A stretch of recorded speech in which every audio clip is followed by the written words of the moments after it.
Well, let me invite you to turn to 2 Corinthians chapter 4, verse 18. 2 Corinthians 4, 18. We're in a series entitled Unseen, and it's based on 2 Corinthians 4:18. Now, we're looking at other passages throughout the series, but everything goes back to this verse. Everything lays on the foundation of what this verse has as this concept, and it says, "So we fix our eyes not on what is seen, but on what is unseen. For what is seen is temporary, but what is unseen is eternal." So the series is designed to encourage us to focus on the unseen because it's very real, and it's also much more important than what we see because it deals with the eternal. So as we move forward this morning, today I want to talk about the unseen home. Our unseen home. When Denise and I, my wife, when we were about 28 years old, I accepted a ministry position, a new position in a church in Odessa, Texas. And we were excited about going there and starting that new ministry. There was one catch, and that is Denise was in her latter stages of pregnancy with our second son. And so a little bit earlier, when we go through the process of, we're going, all that sort of thing, she could go down and see the city and et cetera, and got to participate in that. But as it got a little closer and we actually decided, okay, yes, we're going, the doctor would not let Denise travel anymore at that point. So she didn't get to go beyond that point. So when we got ready to head that way, Denise just grabbed some stuff for our older son and her, and she went to her parents' house to stay for a while, and I took off to Odessa to hang out there for a while. There were a couple of things there, though, that were an issue. One is, because of timing, for whatever reason, we did not have a place to live. We had not determined a place to live. We didn't have a home. Well, so now because Denise couldn't travel, all that fell on me. So I got to choose a home, and I picked a home that Denise never got to see. Yeah. Now, this was way before all the digital days of FaceTime and videos and all that stuff that we've got now. I couldn't relay any images. So it was completely sight unseen. I'm picking out a house, a home that she has never seen before. On top of that, the moving van came down, so not only am I picking out the place to live, but I'm going to set it up and stage it and decorate it and do all that stuff and get it ready.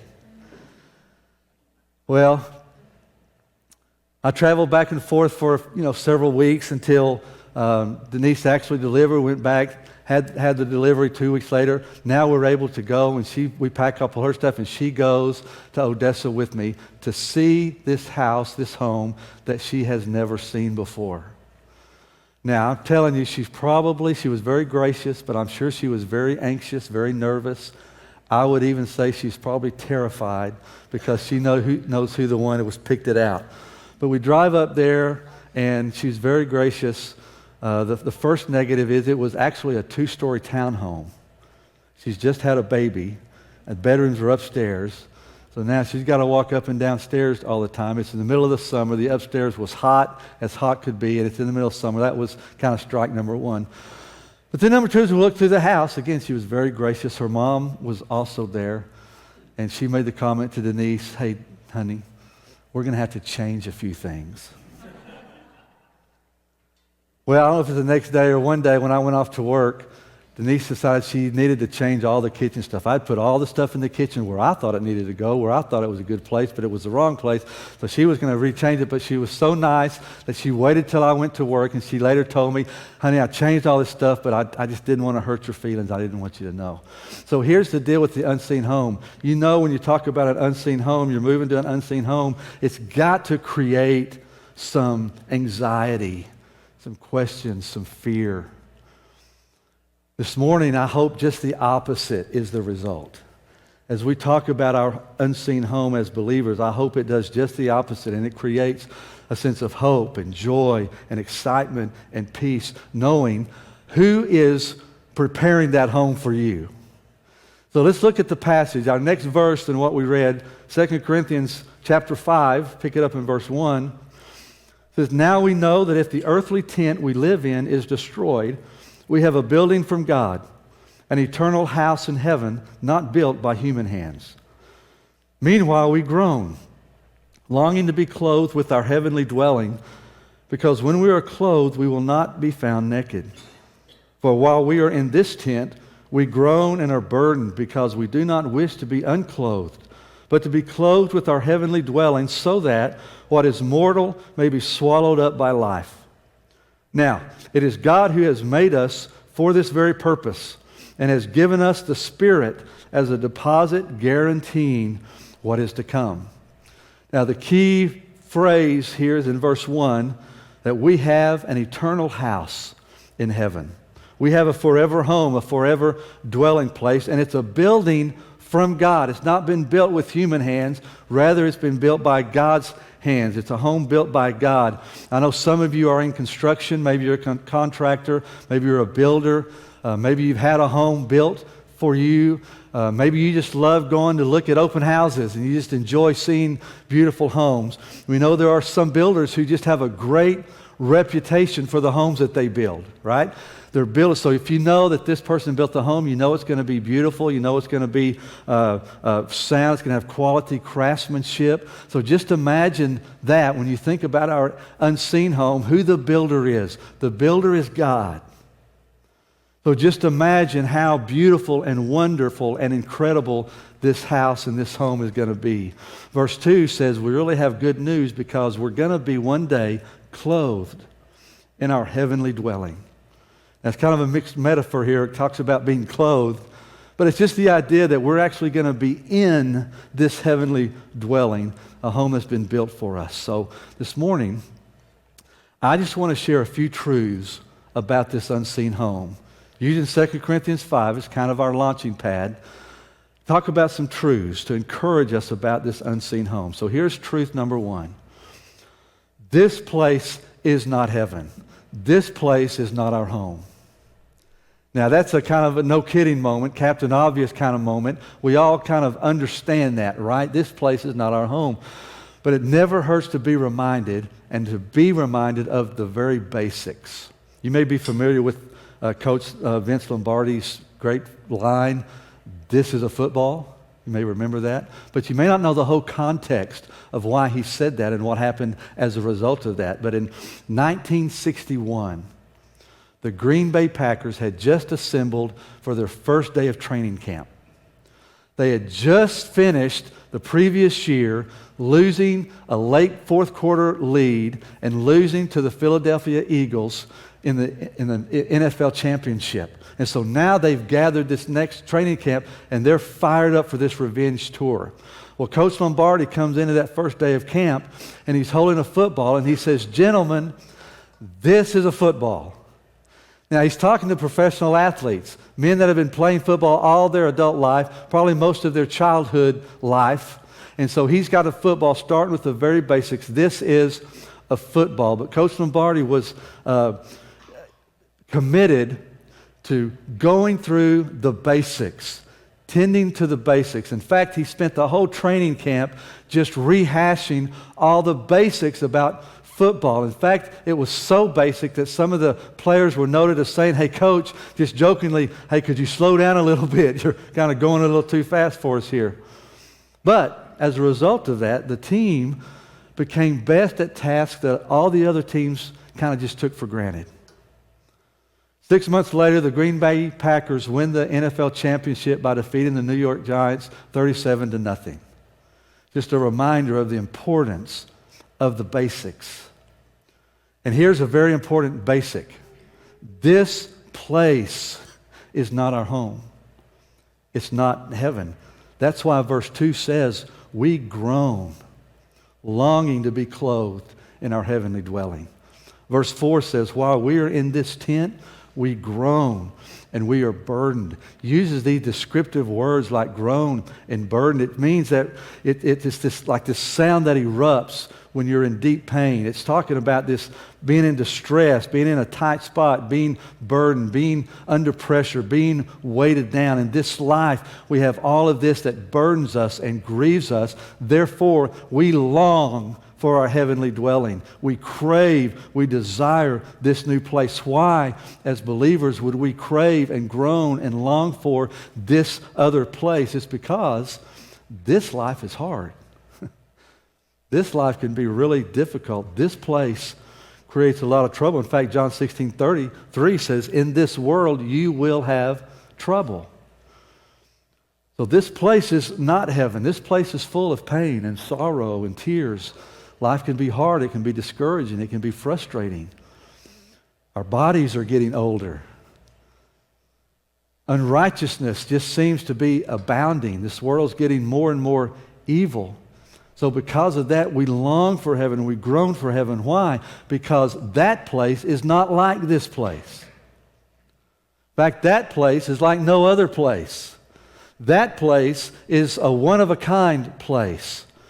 So what's the descriptor of that place? Well, keep your place in 2 Corinthians, but flip over to Revelation chapter 21, because Revelation 21 gives us some great insight into this glorious place. It gives us a lot of reasons why we should groan and long for this new place. I'm not going to read the chapter, but I'm just going to highlight some of the verses. Verse 3 says, in this place that God himself will be there. We'll have face-to-face fellowship and encounter and worship with our Creator God. Verse 4 says there, God's going to wipe every tear from your eyes. There'll be no more death, no more mourning, no more crying, no more pain. So the trouble that we encounter and experience in this place will not take place in that place. Verse 5 says that everything's going to be new. We're going to get a new name. We're going to have a new body. We're going to have new clothes. We're going to be in a new home. We're going to be in a new place surrounded by the new heavens and the new earth. Who doesn't love new?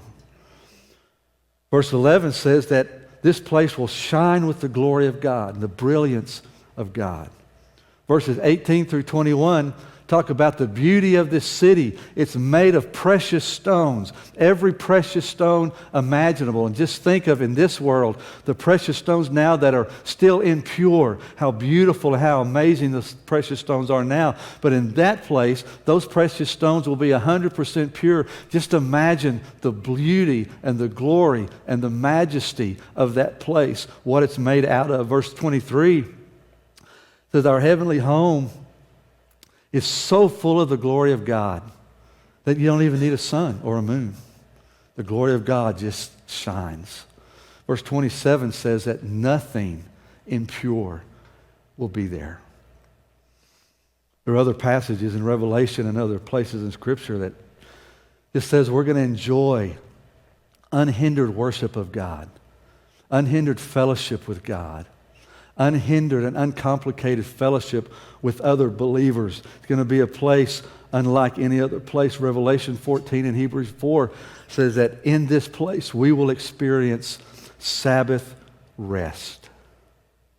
I don't know what that word and that term means to you, but just the concept of rest floods us with peace. So our unseen home is a place of unbelievable celebration and joy and peace and love and beauty. It's an indescribable place. So there's one reason we groan and long for that heavenly place is because this place is not that place. And we know that in that place, all the pain that we're experiencing in this place will be absent from our unseen home. So now when life is hard, when it's difficult, just remember it's temporary, because we have a home waiting for us. In fact, Romans 8:18 says, our present sufferings, they're not worth comparing with the glory that will be revealed in us. So we groan partly because life is so difficult, but even on the other side, we still long for that heavenly place, even if our life is wonderful. Even if today your life is incredible and wonderful and fantastic, and you're just saying, man, I am loving life today. Everything in my life is great. If that's true for your life, we still long for the heavenly home because it doesn't compare to the joy that we're going to experience. Even if you have the greatest life on this planet, it does not compare to what awaits us. 1 Corinthians 2:9 says, no eye has seen, no ear has heard, and no mind can conceive what God has prepared for those who love him. So the idea is, even if your life is incredible, even if you live in an incredible place here, it's still not the same. I was going online looking at some different things in context of the message, but I ran across some online property that was for sale. And when I ran across it, I looked at the price tag and I thought, man, that's expensive. It was $12 million. Well, as I looked at it, I thought, man, that's high. But then as I looked at the property, I thought, really, that's a steal. Because it was placed out in this beautiful country land, this vast space. In fact, they said it included land that was more vast than LA and New York City combined. That's how much land you got.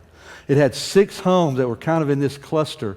Every home was just really nice and pretty. It had 2 other big building units that had, tennis courts and indoor pool and movie theater and weight room and just all this stuff. So as I looked at it, I thought, man, that is beautiful and that's a great deal. But as I thought about this in context, I'm thinking, as beautiful as that is, it dims in comparison to what awaits us. Even the most beautiful life that you can experience here, it's not like the life that comes. So the first truth is to be reminded, this place is not our home. Here's the second truth. For believers, death is life. Death is really life. If you look in verse 1, we're back in 2 Corinthians 5 now. It says, if the earthly tent we live in is destroyed, we have a building from God, an eternal house in heaven. It uses this context of an earthly tent, what we're living in now, and a home, a house that we're going to live in one day. It's a great word picture that says, really, for us, death to life, it's simply, we're going to transition from living in a tent to living in a house.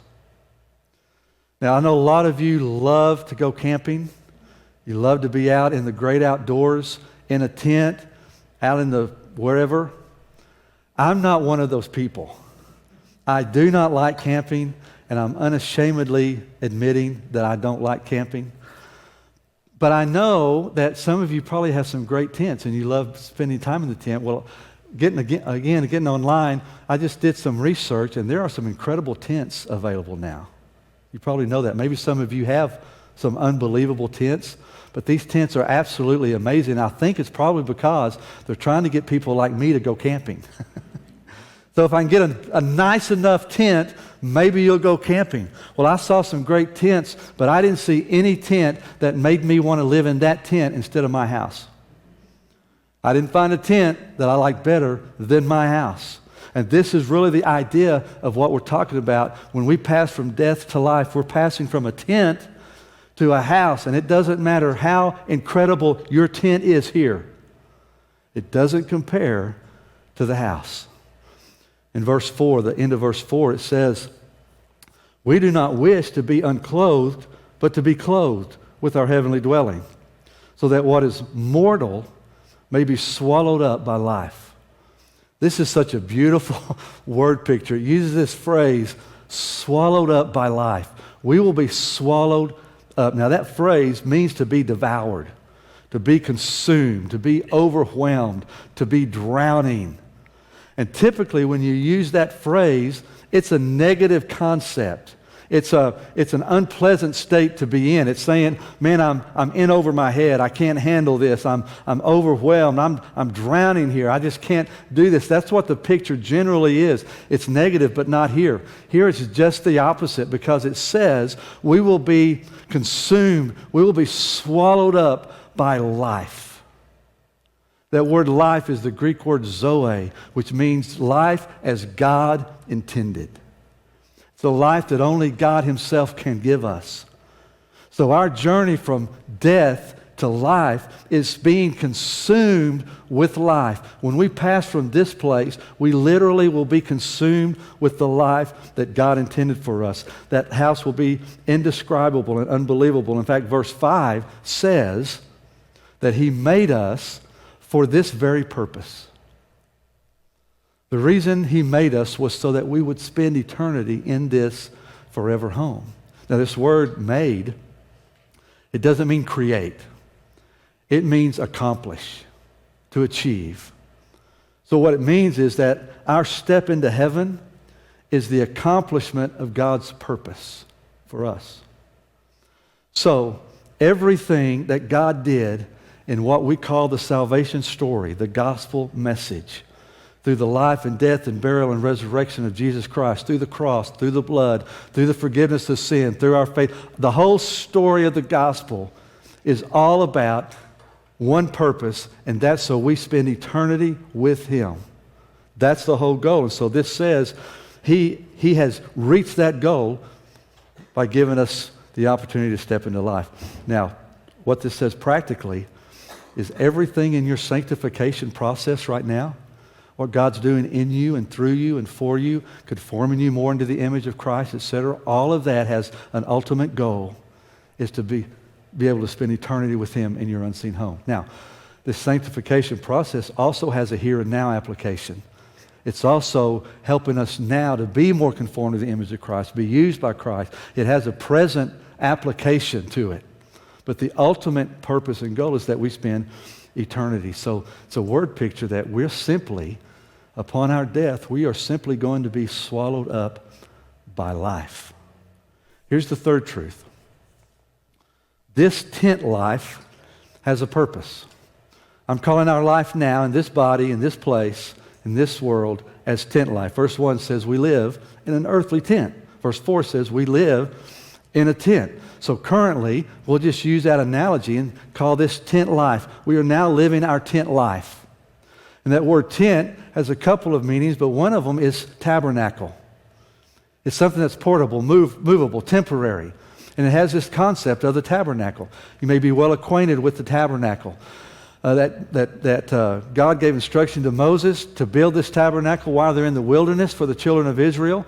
And the tabernacle represented the presence of God and the worship of God. So it served a very, very important purpose.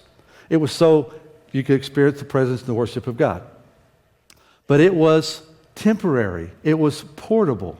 It was movable. So every time the children of Israel had to move, they had people that would pack up that tent, that tabernacle. They would go to the next place. When they land in that next place, they would unfold and unpack and reset that tabernacle until it was time to move again, and it was portable and temporal. So it was movable and temporary, but it had a purpose. And this is the word picture that He's given to us now. The same is true now.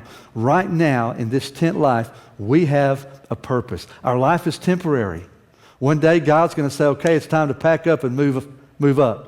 But until that point, we have a purpose, and our purpose is the very same thing as the purpose of the tabernacle. It's the worship of God, experiencing the presence of God. In fact, verse 9 here in our passage says it this way. We make it our goal to please Him. That's our purpose right now. Everything that we do is to please the Father. So we serve Him, we walk with Him, we share Him, we proclaim Him, we exalt Him, we seek to obey Him, we're conformed into His image. Everything that we're doing is to praise Him. So every day in our tent life, as we live in this tent, when we wake up that morning, we say, okay, God, how can I please You today? That's our purpose, just like a tabernacle.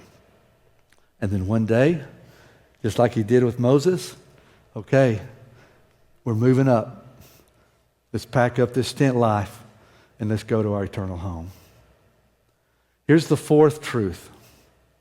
And this one is a very sobering truth.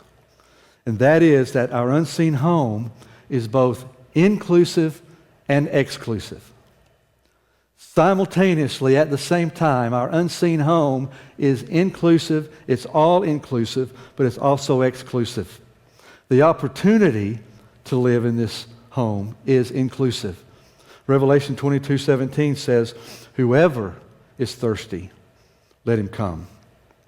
Whoever wishes, let him take the free gift of the water of life. Romans 10 tells us, whoever calls upon the name of the Lord shall be saved. So the offer to spend eternity in this unseen home is offered to everyone. But it's also exclusive because only those that respond to the message, that respond to the invitation, will be able to live in this unseen home. Those who respond and say yes to Jesus Christ spend eternity in this home, but it's exclusive and reserved only to them. In Scripture, eternal separation from the Father is described and defined as hell. It's described as a place of eternal torment, eternal fire, a place of weeping and gnashing of teeth, a place of darkness, a place of pain, a place of loneliness, a place separated from God and from His Spirit. And the reality is that it's such a sobering truth that many pastors won't even speak about it anymore. It's such a sobering truth that even theologians are trying to take it out of theology and act as if there's no such thing as that anymore, and everybody's going to heaven. But out of love and out of compassion and out of commitment to the truth, you have to speak the truth, and the truth is this unseen home is exclusive, and it's only for those who have given their life to Jesus Christ. So I say that to say this: if you're here this morning and you know, I've never given my life to Christ, I've never considered it, I'm not even sure what that means. Or maybe you've been here and that's something you've really struggled with over time, and you're just not sure. I'm encouraging you before you leave today, once we're dismissed, to be sure you deal with that. I'm available after the service. Come find me. We have prayer team people that will be here at the front. Come pray with them and talk to them and ask them and seek them. You may have some friends here that you feel more comfortable going to and say, hey, can we talk about relationship with Jesus? I'm saying this not to scare anyone. I'm saying it because it's the truth. The offer is inclusive. Whoever will can spend eternity with the Father. But it's exclusive. Only those that will say yes to Jesus Christ will have that opportunity. And my prayer is that you would take that opportunity, if that's you, so that you too can spend eternity in this unseen, unbelievable, indescribable home. But I leave it with you this morning for all of us who know Christ. I hope this is a word of encouragement to you, to know that in this life you'll have trouble, but this is a tent life, and we all have this opportunity and this home waiting for us. And what's cool about it is Denise was scared to death about her home because she knew I was the one that prepared it. But we don't have to worry about that home because God Himself is preparing it. What a home it's going to be.